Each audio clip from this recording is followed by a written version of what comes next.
భక్తుడు అంటున్నాడు, ప్రభువా నీ కార్యముల చేత నీవు నన్ను సంతోషపరుచుచున్నావు. చాలాసార్లు దుఃఖము, వేదన, కలవరం మనలోనికి రావడానికి కారణం మన అవిధేయతే. బైబిల్ ఎన్నోసార్లు ప్రూవ్ చేసింది. పాపం చేయడం ద్వారా, దేవునికి అవిధేయంగా మనం బ్రతకడం ద్వారా అనేక సార్లు వేదనను, దుఃఖాన్ని మనం పొందుకుంటున్నాను.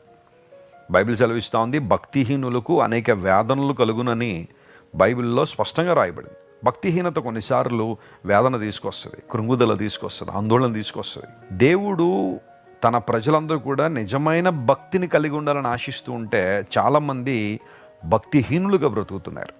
ఈ భక్తిహీనత ఎలాంటిదంటే మనిషిని అన్ని విషయాల్లో కూడా అణిచివేస్తూ ఉంటుంది, కృంగదీస్తూ ఉంటుంది.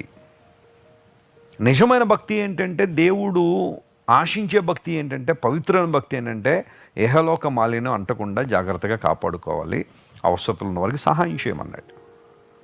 ఈ పనులు చేయకుండా చాలామంది భక్తి అంటే ఏదేదో అనుకుని దేవునికి దూరం అయిపోయే వాళ్ళు చాలామంది ఉన్నారు. ప్రపంచం చూడండి, ఎన్నో మతాల్లో ఎన్నో భక్తి కార్యక్రమాలు చేస్తూనే ఉన్నారు మనుషులందరూ. కానీ శాంతి లేదు, సమాధానం లేదు, రక్షణ నిశ్చయత లేదు, చనిపోయిన తర్వాత పరలోక రాజ్యం వెళ్తామన్న భరోసా కూడా వారికి లేదు. కానీ దేవుడు మనలను తన కార్యముల చేత సంతోషపరుస్తున్నాడు అంటే అర్థం ఏంటో తెలుసా? మన నిమిత్తం దేవుడు ఏ పని చేసినా మనందరం ఆధ్యాత్మికంగా బలపడాలని, ఆత్మలో సంతోషించాలని దేవుడు చేస్తున్నాడు. ఆయన కార్యములు చేసే దేవుడు, ఆయన కార్యములు నెరవేర్చే దేవుడు ఆయన.